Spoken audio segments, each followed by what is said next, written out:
Video के अंदर हम लोग देखेंगे टीसीपी आईपी नेटवर्किंग मॉडल के बारे में। तो कंप्यूटर्स कैसे आपस में कम्युनिकेट करते हैं और डेटा कैसे एक्सचेंज होता है एक नेटवर्क के अंदर, वो इस चीज़ को पढ़ने के बाद हमें समझ आएगा। तो ये आपके सामने दो कंप्यूटर्स है जो कनेक्टेड है एक केबल से, और ये बंदा इसे ईमेल भेजना चाहता है। तो इसने अपना ईमेल सॉफ्टवेयर खोल लिया है, जीमेल आउटलुक जैसा कुछ। तो ये क्या करेगा, ईमेल लिखेगा, और ये ईमेल है ना कुछ फॉर्मेटिंग करके आपका जो लैपटॉप है वो इस केबल के थ्रू यहाँ भेजेगा। और ये जो आपका सामने वाला लैपटॉप है ये उस फॉर्मेटिंग को ओपन करके आपका ईमेल खोल के उस यूज़र के सामने दे देगा। तो ये फॉर्मेटिंग कैसे होती है, अगर आपने ईमेल डाला ऐसा, है ना, ईमेल लिख दिया, तो सबसे पहली चीज़ क्या होती है, इनकोडिंग होती है। इसको एक अच्छे से फॉर्मेट में इनकोड किया जाता है। तो फॉर्मेटिंग के बारे में अभी आपको नहीं बताऊंगा, लेकिन आप सपोज समझ समझ लो कि ये कुछ ऐसा फॉर्मेटिंग हो गया, तो उसको एक डब्बे के अंदर डाल दिया। तो इससे आपके ईमेल का साइज अगर कुछ था, एक्स था, तो एक्स प्लस समथिंग हो जाएगा, है ना। कुछ एक्स्ट्रा डेटा उसके ऊपर ऐड हो रहा है, बहुत सारी चीज़ें ऐड कर रहा है। इसके बाद क्या किया जाता है, अगर आपका ईमेल भेज दिया, उसके बाद किया जाता है इसके ऊपर एक और लेयर लगाई जाती है जिसे कहते हैं हम लोग टीसीपी आईपी लेयर। ठीक है। तो इसके बाद टीसीपी आईपी लेयर लग जाती है इसके ऊपर। तो आपका ईमेल तो अंदर था, उसके अंदर ये इनकोडेड वाला डब्बा था, इसके अंदर आपका ईमेल आ जाएगा, है ना। इसके ऊपर क्या लगता है, आपका पोर्ट नंबर लगता है, पोर्ट नंबर। तो अभी पोर्ट नंबर आपको मैं आगे समझाऊंगा, लेकिन आप अभी फिलहाल के लिए समझ लो कि ये एक और ऐसे डब्बे में पैक हो जाएगा। इसके बाद ये क्या होगा, आपका ईमेल आया, है ना, इसको इनकोड किया इन्होंने, फिर इसके ऊपर क्या किया, पोर्ट नंबर लगा दिया। पोर्ट नंबर लगाने के बाद क्या करते हैं लोग, एक और डब्बा ऊपर से चढ़ा देते हैं, एक और पैकेजिंग करते हैं इसकी। अब यहाँ पे क्या आता है, आईपी एड्रेस आ जाता है, जो भेज रहा है उसका आईपी एड्रेस, जहाँ भेजना है उसका आईपी एड्रेस, है ना। बात यही नहीं रुकती, इसके बाद एक और पैकेजिंग होती है, ईमेल। आपका ईमेल है, एक और लग गया यहाँ पे, फिर इसके बाद एक और लगा यहाँ पे, है ना। उसके बाद फिर एक और लग गया आईपी का, उसके बाद एक और लगता है। अब इसके ऊपर क्या होता है, आपका मैक एड्रेस लगता है, मैक एड्रेस, जिसका खुद का मैक एड्रेस जो भेज रहा है बंदा, इसका मैक एड्रेस, और इसके पास भेजना है उसका मैक एड्रेस, है ना। तो ये सारी चीज़ें, ये सारी भेजी जाती है आपके नीचे नेटवर्क इंटरफेस कार्ड के पास, जो इसको फिर 101010 में ट्रांसमिट करता है केबल के थ्रू। तो ये जो फ्रेम है, बड़ा सा फ्रेम, इसे हम लोग फ्रेम कहते हैं। ओके, इस चीज़ को हम लोग फ्रेम कहते हैं, ये जो बड़ा सा डब्बा है जिसके अंदर बहुत सारी चीज़ें, इसे हम लोग क्या कहते थे, फ्रेम। तो ये फ्रेम आपका जो कंप्यूटर है, आपका जो कंप्यूटर है, ये फ्रेम बनाता है, और इस फ्रेम को वायर के थ्रू 1010 बिट्स में सेंड कर देता है, और उसके पास भी एक फ्रेम आ जाता है। ठीक है। तो ये ओपन कैसे करता है, इसको और डिटेल के अंदर हम लोग समझते हैं कि अब हमने फ्रेम बना दिया, इस वाले कंप्यूटर ने फ्रेम बना दिया है, अब ये इसको ओपन कैसे करेगा। ठीक है, ओपन करते टाइम आपको समझ आएगा इसके अंदर लॉजिक क्या है। ठीक है। तो जो एक्चुअल फ्रेम होता है वो कुछ इस प्रकार का दिखता है। ठीक है। इसके आगे एक प्रीएम्बल नाम की चीज़ लगती है, उसके बाद एसएफडी, और ये देखो ये आपका काम का चीज़ है। ठीक है, जो आपको समझना है अभी, इसे कहते हैं डेस्टिनेशन एड्रेस। डेस्टिनेशन एड्रेस कौन सा, मैक एड्रेस लगेगा यहाँ पे। ठीक है, destination MAC address, source MAC address. ठीक है, तो कंप्यूटर के अंदर यूनिक मैक एड्रेस रहता है, तो ये जो फ्रेम है इसके ऊपर एक मैक एड्रेस लग जाएगा, एक सोर्स एड्रेस लग जाएगा। ठीक है। और उसके बाद और दो तीन ऑप्शंस होते हैं जो कि, और इसके बारे में आप पढ़ोगे तो समझ आएगा, हमारे कोर्स से रिलेटेड है नहीं है। ठीक है, लेकिन फिर भी मैंने ये सारी चीज़ें एक दूसरे सीरीज़ में कवर की है, या फिर आगे की वीडियोज़ में भी आएँगी। तो अभी हमने को क्या देखना है, ये डेटा। ठीक है, यहाँ पे डेटा क्या लिखा है देखो, 46 टू 1500 बाइट्स। तो ये क्या कह रहा है कि यहाँ पे आपका डेस्टिनेशन एड्रेस आया, यहाँ पे आपका सोर्स एड्रेस आया, तो इसके अंदर डेटा होगा। आपने डेटा के अंदर क्या होगा, आपने जो ईमेल लिखा था याद है, ईमेल का जो इन्फॉर्मेशन है सारा का सारा इस डेटा वाले डब्बे के अंदर रहता है। ठीक है, और इसकी वैल्यू कितनी हो सकती है, 46 से 1500 बाइट्स। तो ये इतनी बड़ी चीज़ है ना, ये भेजता है आपका कंप्यूटर एक बार में, और ये इसके पास पहुंचता है नेटवर्क इंटरफेस कार्ड के पास, और 1010 भेजता है, फिर अगला फ्रेम आता है, फिर वो 1010 करके भेजता है। ठीक है, तो ऐसे फ्रेम के फॉर्मेट्स में जाता है। ठीक है। तो अब आपका जो डेटा है, ठीक है, ये आपका डेटा है, इसके अंदर क्या होता है, इसके अंदर आप ओपन करोगे, उसके पहले इसका साइज देख लेते हैं। देखो ये 8 है, 8 + 1 देखो कितना हो गया, 7 + 1 8 हो गया, 8 + 6 कितना 14 हो गया, फिर ये 20 हो गया, 22 हो गया, 22 + 4 कितना हो गया 26, है ना। और इसका डेटा आप ऐड कर लो, मैक्सिमम 1500, 1526। तो इससे थोड़ा सा बड़ा होता है शायद से, I can not recall right now, पर इतना होता है आपका फ्रेम का साइज, एक यूजुअल फ्रेम का। ठीक है। अब ये जो डेटा है ना, इसके अंदर आपका ये रखा हुआ है, तो जो आपका ये वाला कंप्यूटर है, ये जो बंदा है, ठीक है, इसके पास ये फ्रेम आया, ये फ्रेम कुछ ऐसा दिखेगा, है ना। तो ये क्या करेगा, सबसे पहले चेक करेगा कि डेस्टिनेशन एड्रेस क्या है इसका। तो डेस्टिनेशन एड्रेस अगर इसका है तो देखेगा कि अच्छा हाँ ये मेरे लिए है। तो ये क्या करेगा, ये वाला जो आपका डेटा वाला जो बॉक्स है ना, इसको ओपन करेगा। ठीक है, इसको ओपन कर लिया, इसको ओपन करने के बाद क्या दिखता है इसे, इसको दिखता है ये, इसको ओपन करने के बाद इसको मिलता है एक पैकेट, ठीक है। तो इसे हम लोग क्या कहते हैं, इसको कहते हैं फ्रेम। अब फ्रेम को जब वो ओपन कर लेता है, फ्रेम कब ओपन करता है, जब उसका डेस्टिनेशन एड्रेस मैच होता है, ठीक है। डेस्टिनेशन मैक एड्रेस उसके मैक एड्रेस के बराबर होना चाहिए, खुद के मैक एड्रेस की, कि हाँ ये मैसेज मेरे लिए आया है, मैं इसको ओपन करूंगा। ओपन करने के बाद इसको दिखता है कि हाँ इतनी सारी इन्फॉर्मेशन यहाँ पे रखी है ना। तो इसके बाद यहाँ पे होता है source IP address, destination IP address. तो सोर्स आईपी, तो डेस्टिनेशन आईपी एड्रेस क्या होता है, उसी का होगा या फिर किसी और चीज़ का हो सकता है ना। तो जब राउटर्स ऐसे फ्रेम्स को ओपन करते हैं है ना, फ्रेम्स तो पूरे नेटवर्क में ट्रैवल करते हैं, लेकिन अभी फिलहाल के लिए मैं क्या बात कर रहा हूँ, ये डायरेक्ट कम्युनिकेशन की बात कर रहा हूँ मैं, ठीक है। जब ये बंदा यहाँ पे भेज रहा है, तो आईपी एड्रेस तो इसी का होगा, मैक जब ये ओपन करेगा है ना, तो ये देखेगा अच्छा मैक आईपी एड्रेस मेरा है, सोर्स आईपी एड्रेस किसका है, जिसने भेजा था जिस बंदे ने। और बहुत सारी चीज़ें और भी बहुत इन्फॉर्मेशन इसके अंदर दिया है, वर्जन, लेंथ, और टोटल लेंथ कितनी होनी चाहिए। और आप अगर इसके नीचे देखो, इसके नीचे एक और लगी हुई रहती चीज़, अगर आप इतने पोर्शन को देखोगे, इसको कहते हैं आप लोग इतने ऊपर वाले, ठीक है, नीचे वाला नहीं। इसके नीचे क्या होता है, डेटा होता है। जैसे आपने इधर देखा, इसके अंदर एक डेटा है ना, तो ये बाकी वाली इस वाली चीज़ को, इसको कहते हैं हेडर, और जो लास्ट में लगता है इसको कहते हैं ट्रेलर, है ना। और इसमें भी ये हेडर है, इतना बड़ा हेडर, कुछ चीज़ें ट्रेल में लग जाती है, कुछ हेडर में लग जाती है ना। तो ये जो आपका हो गया, इसको हेडर कहते हैं, ठीक है। और एक्चुअल नाम इसका है टीसीपी हेडर। और इसके नीचे आपका डेटा रखा हुआ रहता है, ठीक है, ये वाला जो पार्ट है इतना, ये डेटा है। तो ये सब सारी चीज़ें मैच करने के बाद वो क्या करता है, देखता है, और उसके बाद फिर इस चीज़ को, आपका जो डेटा है, उसे ओपन कर लेता है। तो पहला इसके पास फ्रेम आया, फ्रेम के अंदर इसने देखा डेटा नाम की कुछ तो चीज़ है, डेटा इसने ओपन किया, डेटा ओपन करती है उसको ये मिल गया बड़ा सी चीज़, है ना। उसके अंदर और भी बहुत सारी इन्फॉर्मेशन है ना। तो इसको क्या करनी है, जब इसके पास ही आई है, इसके लिए आई है, तो ये इसको भी देखता नहीं है, और क्या करता है, ये डेटा देखता है। तो ये डेटा को क्या करेगा, ओपन कर लेगा, है ना, डेटा को ओपन करके देखेगा। डेटा को ओपन करने के बाद उसके बाद क्या आएगा, ये आएगा, है ना, इसमें डेटा लिखा हुआ है, देखो फिर से। अब डेटा ओपन करने के बाद इसको क्या मिलता है, एक सेगमेंट मिलता है। सेगमेंट के अंदर होता है सोर्स पोर्ट और डेस्टिनेशन पोर्ट। सोर्स पोर्ट और डेस्टिनेशन पोर्ट के बारे में अभी मैं बताता हूँ आपको थोड़ी देर में। लेकिन इसके अंदर क्या है, एक और डेटा है ना, एक और डेटा रखा हुआ है। तो ये जो ओपन करता है, वो देखता है कि अच्छा ये एक और चीज़ मिल गई है, तो इसको सेगमेंट कहते हैं। उसके पास सबसे पहले क्या मिलता है, उसके पास फ्रेम मिलता है। फ्रेम मिलने के बाद क्या करता है, वो फ्रेम के अंदर जो डेटा रखा है उसको ओपन करता है।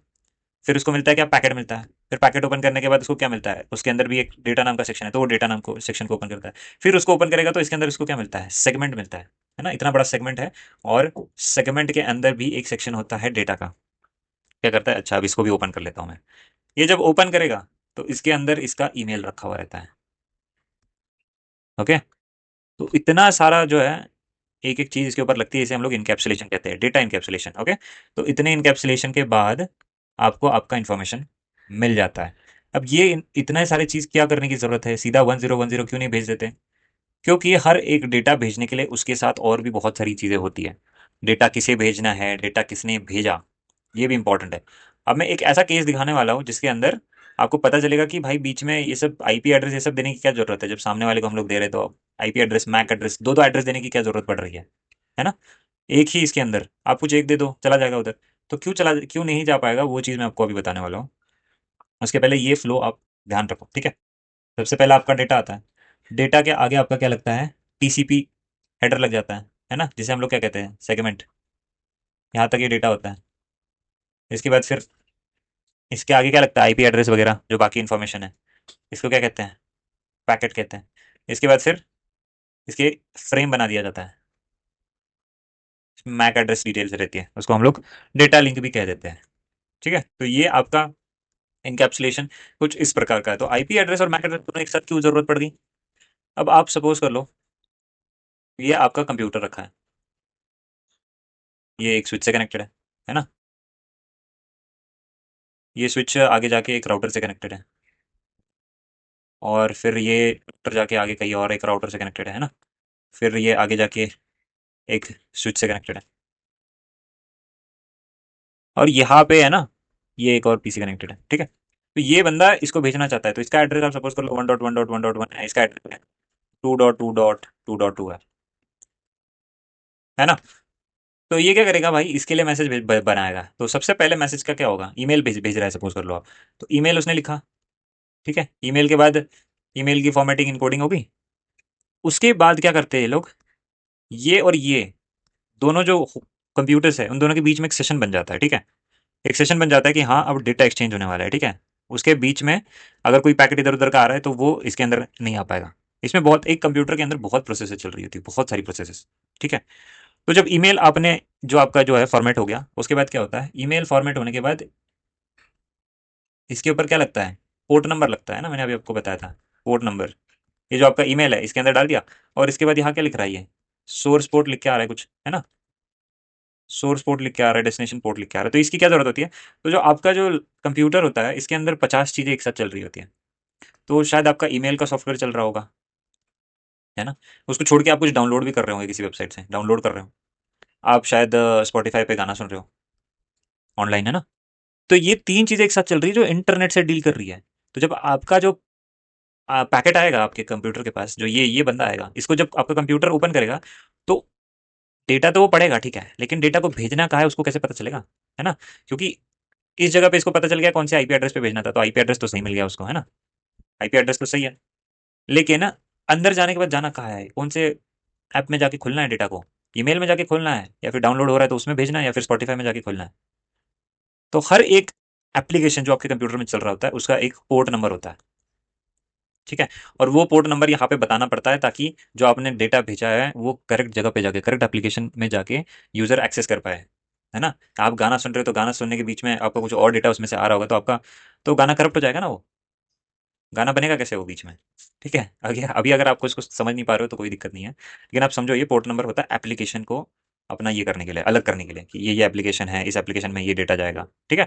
तो यहाँ पे आपका जो पोर्ट नंबर है ना वो लग गया, डेस्टिनेशन पोर्ट, सोर्स पोर्ट लग गया, है ना। और इसके अंदर और देखो ये सीक्वेंस नंबर नाम की भी चीज़ है, इस पे भी मैं आता हूँ।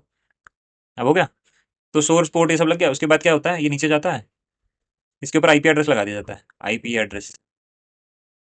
और क्या लगा दिया, हाँ आईपी एड्रेस में क्या लगता है, सोर्स आईपी एड्रेस और डेस्टिनेशन आईपी एड्रेस। डेस्टिनेशन तो 2.2.2.2 होगा, और आपका सोर्स होगा 1.1.1.1, है ना। ये लगा दिया। तो आप सोचोगे कि अच्छा इतना ही तो करना था, फिर इसको भेज देते हैं, है ना, इसको भेज देते हैं। तो सोर्स में क्या आएगा, ये बंदा आएगा, और डेस्टिनेशन में क्या है, ये बंदा आएगा। तो इसको क्या करेगा, ये कंप्यूटर देखेगा अच्छा ये मैक इसका है, इसके मैक पे भेज देते थे, लेकिन भेजेगा कैसे, नेक्स्ट मैक एड्रेस तो इसको देना पड़ेगा ना, नेक्स्ट कहाँ जाना है वो कौन बताएगा इसको। आखिरी डेस्टिनेशन तो इसने बता दी कि ये है 2.2.2.2, लेकिन अगला स्टेप क्या लेना है, पैकेट आपके जो फ्रेम है उसको क्या करना है।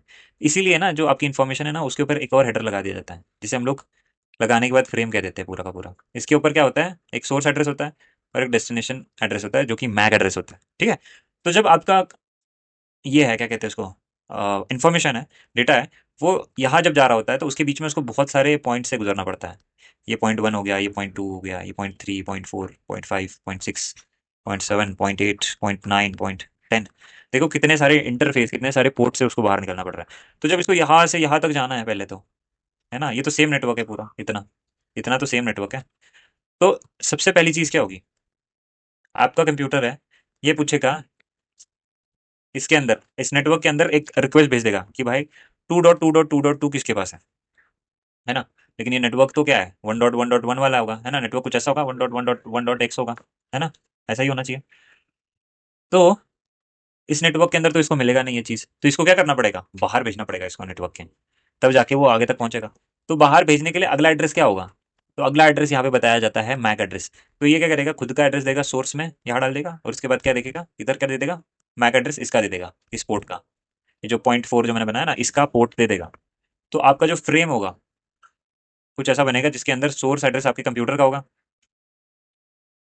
ना, पीसी का होगा, और यहाँ पे डेस्टिनेशन मैक किसका होगा, इस पोर्ट, इस राउटर का होगा, ठीक है, इस राउटर के इस इंटरफेस का मैक एड्रेस होगा, ठीक है। अब जो आपका राउटर है ना उसके हर एक जो इंटरफेस है, हर एक जो पोर्ट है उसका, उसका अलग अलग मैक एड्रेस होता है, अलग अलग आईपी एड्रेस होता है। जैसे आपके जो लैपटॉप या कंप्यूटर है उसके अंदर आपका पोर्ट है, आपका वायरलेस अडेप्टर है, तो दोनों को अलग अलग आईपी एड्रेस होता है। जितने तरीके से आप नेटवर्क में कनेक्ट करते हो उतना आपको अलग अलग आईपी एड्रेस मिलता है। तो डिवाइस का एड्रेस नहीं होता, उस अडेप्टर का एक आईपी एड्रेस होता है, ठीक है। तो यहाँ पे आपका खुद का पीसी का मैक लग गया, और यहाँ पे लगेगा इस राउटर के इस पोर्ट का मैक, ठीक है, राउटर का। तो ये मैसेज गया पूरा का पूरा यहाँ तक, फ्रेम इसके पास पहुंचा, फ्रेम ये देखिएगा, अच्छा डेस्टिनेशन मैक तो भाई मेरा है ना, डेस्टिनेशन मैक तो मेरा है। तो इसका मतलब ये मेरे लिए होगा। तो ये क्या करता है, फ्रेम को ओपन कर लेता है। फ्रेम को ओपन करने के बाद भाई को क्या मिलता है, एक मिलता है पैकेट। पैकेट के अंदर दिखता है सोर्स आईपी एड्रेस होता है और एक होता है डेस्टिनेशन आईपी एड्रेस। अब ये क्या करेगा, देखेगा अच्छा सोर्स आईपी एड्रेस तो इसका है, कहीं से तो आया है। डेस्टिनेशन आईपी देखेगा, अच्छा ये डेस्टिनेशन आईपी तो 2.2.2 है, ये तो मेरा है ही नहीं। तो जब इसको पता चलता है कि इसका नहीं है, तो ये क्या करता है, ओपन नहीं करता है पैकेट को। इसके अंदर जो डेटा मैंने कहा था आपको, है ना, डेटा ओपन करके जो है नहीं देखता है राउटर, अगर उसके लिए नहीं आया है तो। ठीक है, देखा कि अच्छा मेरे लिए नहीं है, तो ये क्या करता है, इसका एक राउटिंग टेबल होता है, एक राउटिंग टेबल होता है जिसे हम लोग RIB कहते हैं, राउटिंग इन्फॉर्मेशन बेस। इसके अंदर बहुत सारे राउट्स होते हैं। राउट्स का मतलब जाने के तरीके, जो आपके यहाँ से एक तरीका है बाहर निकल का, यहाँ से होगा राउटर के और 2-3 पोर्ट होंगे, वहां से होंगे। तो उसके अंदर लिखता है कि हाँ अगर ये डेस्टिनेशन आईपी है, अगर 2.2.2 समथिंग है या फिर 2.2 समथिंग समथिंग है, तो आप क्या करो, इस जो पैकेट है, ये वाला जो पैकेट है ना, आप इसको आगे भेज दो। लेकिन कहाँ भेजना है, ये चीज पता होगी कहाँ से, इसके राउटिंग इन्फॉर्मेशन बेस के अंदर। तो राउटिंग इन्फॉर्मेशन बेस को पता के अंदर देखने के बाद इसको लगेगा कि अच्छा इधर भेजना है अपने को, इस राउटर के पास भेजनी है इन्फॉर्मेशन आगे। तो ये क्या करेगा, ये जो पैकेट है, ये पैकेट को फिर से फ्रेम में कन्वर्ट कर देगा, फ्रेम बना देगा। फ्रेम के अंदर सोर्स क्या डालेगा, सोर्स डालेगा खुद का, ये वाला पोर्ट, बोलेगा ये वाले से मैं भेज रहा हूँ। और डेस्टिनेशन क्या होगा, डेस्टिनेशन मैक। डेस्टिनेशन मैक इसका नहीं होगा, डेस्टिनेशन मैक होगा इसका। ठीक है, तो ये इसके पास आएगा। अब ये बंदा इसको ओपन करके देखेगा, है ना, इसको ओपन करके देखेगा, फ्रेम को ओपन करके देखेगा और देखेगा डेस्टिनेशन आईपी क्या है, डेस्टिनेशन आईपी। डेस्टिनेशन आईपी देखेगा, अच्छा ये तो मेरे लिए है नहीं, तो ये ओपन नहीं करेगा डेटा को, डेटा ओपन नहीं करेगा। उसके अंदर क्या करेगा, डेस्टिनेशन आईपी पड़ेगा और पड़ेगा अच्छा ये नेटवर्क तो मेरे साथ कनेक्टेड है भाई। तो ये क्या करेगा, ये यहाँ से इसको यहाँ तक भेज देगा। कैसे भेजेगा, फिर से फ्रेम बना देगा, है ना। यहाँ पे इसको पता चला अच्छा इस नेटवर्क के लिए, ये बोलेगा अच्छा ये नेटवर्क तो इस पोर्ट से कनेक्टेड है। तो मैं क्या कर देता हूँ, फ्रेम बना देता हूँ और फ्रेम के अंदर खुद का दे दूंगा मैक एड्रेस, सोर्स वाला सोर्स मैक, और डेस्टिनेशन मैक इस पीसी का दे दूंगा। तो आपका कम्युनिकेशन ऐसा होता है, और इसलिए आईपी एड्रेस और मैक एड्रेस दोनों चीज़ों की ज़रूरत है। ठीक है, और ये जो चीज़ है जो यहाँ पे रखी हुई है, मैंने इसे कहा था कि ये सेगमेंट इसको कहा जाता है ना। सेगमेंट मतलब टुकड़ा होता है ना, छोटा सा। अब अगर आप सपोज कर लो आपने ईमेल लिख दिया, एक ईमेल लिखा आपने, कितना कुछ छोटा सा ईमेल लिख दिया, लेकिन आपको उसके साथ 2-3 अटैचमेंट जोड़ने, पीडीएफ जोड़ने हैं। और पीडीएफ आपके 2-3 MB के हैं, दोनों सब कुछ मिला के, है ना। तो ये 2-3 MB तो बहुत बड़ी साइज है, ठीक है, 2-3 MB तो एक साथ भेजा नहीं जा सकता है। क्योंकि अगर आप ये देखोगे साइज, फ्रेम का ही साइज देखोगे, फ्रेम का तो कितना है, मैक्सिमम 1500 बाइट्स रखने देता है ये। ठीक है, ये स्पेसिफिक साइज होता है 1500 बाइट्स। 1500 बाइट्स बहुत छोटा होता है 2 to 3 MB के लिए, है ना। तो 2 to 3 MB का अगर आपका साइज है ईमेल का, आपका डेटा अगर 2 to 3 MB का है, तो इसे है ना छोटे छोटे टुकड़ों में तोड़ना पड़ेगा। तो इसीलिए इसके छोटे छोटे चंक्स बना दिए जाते हैं, जिससे सेगमेंट्स कहते हैं हम लोग, है ना। तो आपका ईमेल है, ईमेल को छोटे छोटे टुकड़ों में बांट दिया जाएगा इनकोडिंग करने के बाद।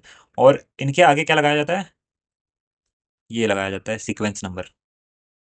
ठीक है, क्योंकि आपने ईमेल लिखा हुआ है तो कुछ तो सीक्वेंस है ना उसका, ऊपर से नीचे तक लिखा है आपने। कोई अगर उसको तोड़ रहा है, तोड़ टुकड़े कर रहा है उसके, तो सेम मैनर में जोड़ेगा तभी वो ईमेल सक्सेसफुली रीड किया जा पाएगा। अगर नहीं जोड़ रहा है तो फिर तो दिक्कत हो जाएगी, कुछ और ही बन जाएगा ईमेल, है ना। तो सीक्वेंस नंबर दिया जाता है, ये सीक्वेंस नंबर 1 है, 2 है, 3 है, 4 है, 5 है ना। तो ये जब उसके पास पहुंचता है, सामने वाले के पास, तो भी इसी सीक्वेंस में पहुंचता है, और वो सारे के सारे रीअरेंज कर लेता है। कोई शायद ये पहले पहुंच जाए, कोई ये बाद में पहुंच जाए, कोई ये शायद अलग से पहुंच जाए, ये अलग तरीके से पहुंच जाए। और ये अलग अलग पहुंचेंगे कैसे, आप सोचोगे कि अगर ये भेजा पहले है तो फिर ये पहले पहुंचना चाहिए ना, ये बाद में पहुंचना चाहिए, ये सबसे लास्ट में पहुंचना चाहिए। तो नेटवर्क में ऐसा नहीं है, ठीक है, नेटवर्क में ऐसा नहीं होता है। अगर मैंने आपको बताया कि ये आपका पीसी है और ये जाके राउटर में लग रहा है कहीं पे, ठीक है, ये राउटर किसी राउटर से कनेक्टेड है, ये राउटर किसी और राउटर से कनेक्टेड है, फिर ये आगे कनेक्टेड है किसी और से, ये आगे किसी और से कनेक्टेड है, ठीक है, ये कनेक्टेड है किधर से, ये यहाँ से कनेक्टेड है, ये यहाँ से कनेक्टेड है, ठीक है, और यहाँ एक है राउटर, और यहाँ आपका पीसी है। ठीक है, तो जब आपके ईमेल के छोटे छोटे टुकड़े किए जाते हैं, तो हर टुकड़े के साथ एक फ्रेम बनता है यहाँ से, और वो फ्रेम भेज दिया जाता है। और जब वो फ्रेम भेजा जाता है, तो राउटर अपने इन्फॉर्मेशन जो उसके पास होती है उसके बेसिस पे जो फ्रेम्स को है वो यहाँ वहाँ से भेजता रहता है। तो पहला अगर इस रूट से चला गया, इस रूट से चला गया, तो ज़रूरी नहीं कि अगला भी उसी रूट से जाए। क्या पता अगली बार शायद किसी दो राउटर्स के बीच में केबल डिस्कनेक्ट हो गया होगा, या फिर कुछ और इश्यू हो गया होगा, ज़्यादा इधर फ्लडिंग हो गई, मतलब सॉरी कंजेशन हो गया होगा, तो यहाँ से नहीं भेजेगा राउटर, राउटर इधर से भेज देगा। अगर यहाँ कंजेशन हो गया तो ये क्या करेगा, इधर से भेज देगा, यहाँ से आ जाएगा। तो ऐसा भी हो सकता है कि जो इधर से आ रहा हो वो थोड़ा टाइम लगा दे और यहाँ से जो आ रहा है वो थोड़ा जल्दी पहुँच जाए, या फिर जो यहाँ से आ रहा हूँ वो थोड़ा टाइम लगा दे, या फिर यहाँ से जो आ रहा है वो जल्दी पहुँच जाए।